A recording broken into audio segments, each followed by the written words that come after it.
Once upon a time, in the heart of a diligent Nigerian village, there lived two mothers, one rich and one poor.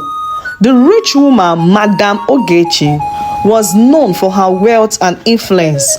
She had everything money could buy: a luxurious house, expensive clothes, and servants attending to her every need.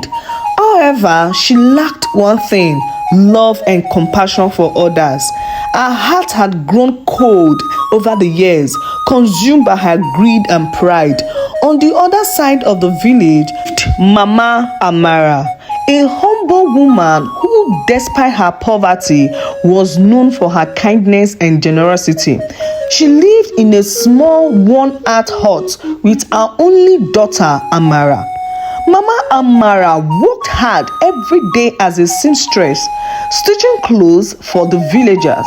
And while she barely made enough to feed herself and Amara, she always found a way to help others in need.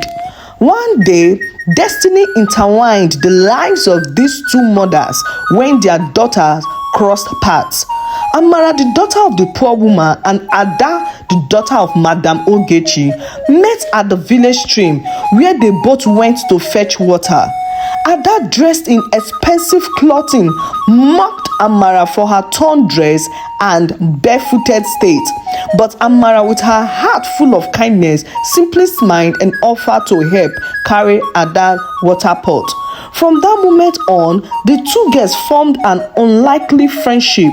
Amara's humility and generosity touched Ada's heart, and soon Ada began to question the value her mother had inspired in her, those of arrogance and selfishness. One day, the village was struck by a severe drought. The crops withered and food became scarce.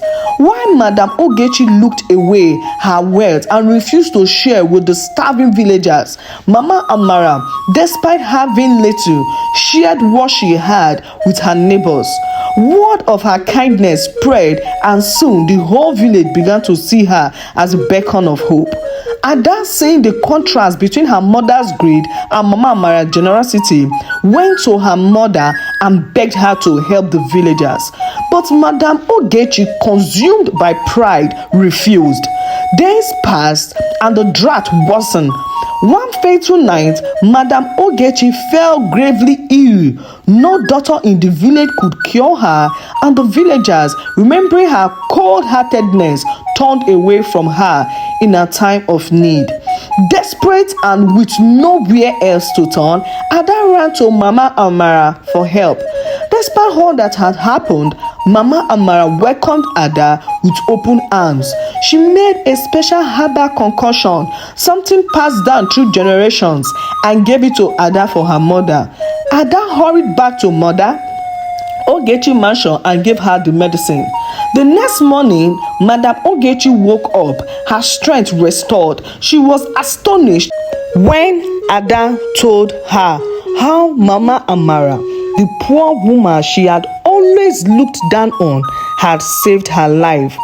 Filled with guilt and shame, Madam Ogechi went to Mama Amara's humble house and knelt before her, asking for forgiveness. Mama Amara, ever kind-hearted, forgave her without hesitation. From that day on, Madam Ogechi changed her ways. She shared her wealth with the villagers, helped those in need, and became a close friend to Mama Amara. Together, the two women, once divided by wealth, became symbols of unity and compassion in the village. As for Amara and Ada, their friendship blossomed even more, teaching everyone in the village that true wealth lies not in material possessions, but in the kindness and love we share with others. Moral of the story: wealth may build houses, but love and generosity build homes. True riches come from a heart full of compassion.